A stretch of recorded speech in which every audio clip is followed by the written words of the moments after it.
राधे राधे। हरे कृष्णा मित्रों।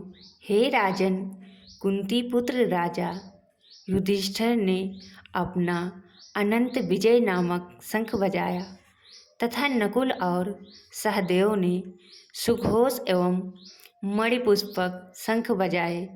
महान धनुर्धन काशीराज, परम योद्धा शिखंडी, धृष्टद्युम्न, विराट, अजेय, सत्याधिक, द्रुपद, द्रौपदी के पुत्र तथा सुभद्रा के महाबाहु पुत्र आदि सबों ने अपने अपने शंख बजाए।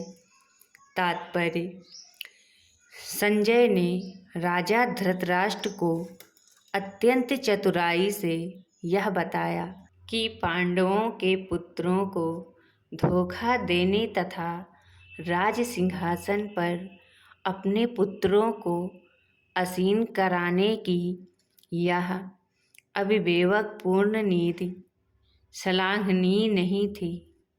लक्षणों से अपने से ही यह सूचित हो रहा था कि इस महायुद्ध के सारा कुरु वंश मारा जाएगा। भीष्म पितामह से लेकर अभिमन्यु तथा अन्य पौत्रों तक विश्व के अनेक देशों के राजाओं समेत उपस्थित सारे के सारे लोगों का विनाश निश्चित था। यह सारी दुर्घटना राजा धृतराष्ट्र के कारण होने जा रही थी, क्योंकि उसने अपने पुत्रों की कुनीति को प्रोत्साहन दिया था। इन विभिन्न शंखों की ध्वनि कोलाहलपूर्ण बन गई, जो आकाश तथा पृथ्वी को शब्दयमान करती हुई धृतराष्ट्र के पुत्रों के हृदयों को विदीर्ण करने लगी। तात्पर्य: जब भीष्म तथा दुर्योधन के पक्ष के अन्य वीरों ने अपने अपने शंख बजाए तो पांडवों के हृदय विदीर्ण नहीं हुए। ऐसी घटनाओं का वर्णन नहीं मिलता, किंतु इस विशिष्ट श्लोक में कहा गया है कि पांडव पक्ष के शंखनाद से धृतराष्ट्र के पुत्रों के हृदय विदीर्ण हो गए।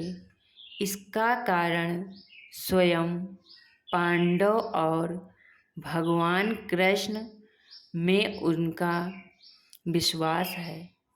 परमेश्वर की शरण ग्रहण करने वाले को किसी प्रकार का भय नहीं रह जाता, चाहे वह जितनी ही विपत्ति में क्यों न हो। भीष्म द्वारा बजाए गए शंख की तुलना में कृष्ण तथा अर्जुन के शंखों को दिव्य कहा गया है। दिव्य शंखों के नाद से यह सूचित हो रहा था कि दूसरे पक्ष की विजय की कोई आशा न थी, क्योंकि कृष्ण पांडवों के पक्ष में थे।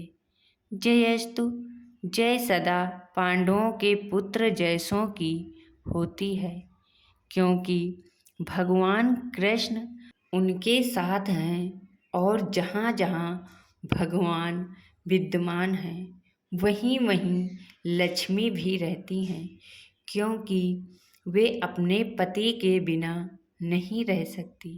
अतः जैसा कि विष्णु या भगवान कृष्ण के शंख द्वारा उत्पन्न दिव्य ध्वनि से सूचित हो रहा था, विजय तथा श्री दोनों ही